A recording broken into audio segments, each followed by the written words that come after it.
అందరికీ నమస్తే. ఆంధ్రప్రభకు స్వాగతం. నేను మీ సంతోషి. ప్రస్తుతం మనతో ప్రొడ్యూసర్ చిట్టుబాబు గారు ఉన్నారు. నమస్తే సార్. నమస్తే సార్. రీసెంట్ గా పిఠాపురం వర్మ కొన్ని వ్యాఖ్యలు చేశాడు.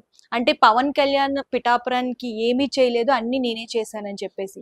సో ఈ వార్త అనేది కొంచెం చర్చనీయాంశంగా మారింది. అంటే కూటమి ప్రభుత్వం ఎప్పుడైతే వచ్చిందో అప్పటి నుంచి కూడా అంటే పవన్ కళ్యాణ్ కి కానివ్వండి, ఇటు వర్మకి కానివ్వండి, ఇద్దరి మధ్యన క్లాషెస్ అనేవి ఏర్పడ్డాయి. క్లాషెస్ ఏర్పడటం వీళ్ళ యొక్క విశ్వాసఘాతకమైన మాటలే. పవన్ కళ్యాణ్ అవ్వచ్చు, నాగబాబు అవ్వచ్చు. ఎలక్షన్ ముందేమో నువ్వే సర్వస్వం, నువ్వే అని అక్కడ ప్రజలకు తెలుసు. కుటుంబంతో సహా వర్మ తిరిగాడు, గడప గడప తిరిగాడు. కళ్యాణం జరగల, నాగబాబు ఏం జరగల, అతనే తిరిగాడు. అతను క్యాండిడేట్. సో అతని క్యాండిడేట్ మొత్తాన్ని దారాదత్తం చేసి పార్టీ కోసం అని దారాదత్తం చేసాడు, కష్టపడ్డాడు. కనీసం కృతజ్ఞతాభావం లేకుండా వాళ్ళు ఎవరు కాదు, కేవలం పవన్ కళ్యాణ్ ఇమేజ్, పవన్ కళ్యాణ్ ఫ్యాన్స్ వల్ల గెలిచారు, ఇంకెవరన్నా మన వాళ్ళు అనుకుంటే వాళ్ళ కర్మ అని ఇలాంటి పిచ్చి మాటలు మాట్లాడి ఈ విశ్వాసఘాతకం మాటలు అయ్యి వాడుకుని తెగలేసే బాపతులు, ఆ బాపతులు మాటలు మాట్లాడారు. అక్కడ పిఠాపురంలో ఏం జరుగుతున్నా పట్టించుకున్న పాపాలు పోలేదు పవన్ కళ్యాణ్. మన దళితులు, పిఠాపురంలో దళితుల్ని వాళ్ళు పరీక్షలకి వీధి దీపాలకి చదువుతారు. ఎక్కడ స్పందించాడు? ఎక్కడ పవన్ కళ్యాణ్? పవన్ కళ్యాణ్ స్పందించాలి కదా. తను నీకు ఆన్సర్ ఓట్లు వేశారు కదా ప్రజలు. అక్కడ పిల్లలు చదువుకి కరెంటు తీసేసి అదేమంటే మీరు అన్యాక్రాంతమైన గవర్నమెంట్ స్థలాల్లో ఇల్లు కట్టుకున్నారు కనుక మీ కరెంటు పీకేస్తామని కరెంటు పీకేసేసి పిల్లలు చదువుకునే పిల్లలు రోడ్డు మీద వీధి దీపాల దగ్గర చదువుకుంటూ ఉంటే ఎక్కడున్నాడు పవన్ కళ్యాణ్? మాట్లాడాలి కదా. ఇతనే వెళ్ళి మాట్లాడి వాళ్ళు పలకరించి అది కాదు చూస్తాను చేసి వెళ్ళాడు. ఎమ్మెల్యే నువ్వు నువ్వు ఎమ్మెల్యే ఎక్కడో కాషాయ వస్త్రాలు వేసుకుని ఢిల్లీ ప్రాపకం కోసం వాళ్ళతో తిరుగుతూ పిచ్చి పిచ్చి కోతలు, పిచ్చి పిచ్చి మాటలు, ఒక నెలకడలేని మాటలు, రోజుకు ఒక మాట పూటకు ఒక మాట మాట్లాడుతూ తిరుగుతున్నా తప్పితే ఎక్కడున్నావు? ఖచ్చితంగా ప్రజలకు తెలుసు, అది ప్రజల మాట, వరమాన మాట కాదు, ప్రజల మాట. వీళ్ళు విశ్వాసఘాతకులుగా వీళ్ళు మాట్లాడచ్చు కానీ మేమే గెలిచాం, మా వాళ్ళ గెలిచాం, వర్మది లేదు కర్మ, ఈ పిచ్చి మాటలు వీళ్ళ మాటలు విశ్వాసఘాతకం మాటలు.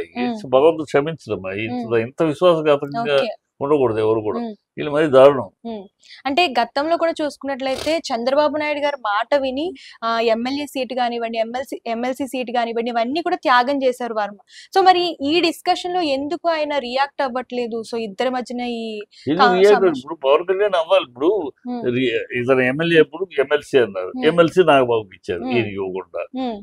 అంత ద్రోహం చెబుతాడు అతను. సంయమనం పాటిస్తున్నాడు వర్మ పార్టీకి టాటా బై చెప్పదు ఎంతసేపు, కానీ అతను చెప్పట్లా. అతను సిన్సియర్ గా పార్టీకి, కానీ వీళ్ళకు ఉండాలి కదా, చంద్రబాబుకు ఉండాలి. అదే ఇంత కష్టపడ్డాడు, త్యాగం చేశాడు, మనం చెప్పామన్నా మన మాట కట్టుబడి పవన్ కళ్యాణ్ ఇచ్చారు. ఇక నాగబాబుకి ఎమ్మెల్సీ ఏంటి? నాగబాబు ఏంటి? నాగబాబు ప్రజల్లో ఏం తిరిగాడు, ఏమున్నాడు? నాగబాబుకి ఎమ్మెల్సీ ఏంటి? కేవలం పవన్ కళ్యాణ్ తమ్ముడు కుటుంబం వద్దంటాడు, కుటుంబ పాలన, కుటుంబ రాజకీయాలు వద్దంటాడు, మళ్ళీ వస్తే వర్మ కాదు ఇతనికి ఇవ్వాలి. ఏం మాటలు, పిచ్చి మాటలు కదా అది. చంద్రబాబుకి ఉండాలి, పవన్ కళ్యాణ్ ఉండాలి, నాగబాబుకి ఉండాలి. అతను వర్మది 100% న్యాయసమ్మతమైంది. అతని ప్రజలు అతను అనుకున్నారు, ప్రజలు అతన్నే సమర్థిస్తున్నారు.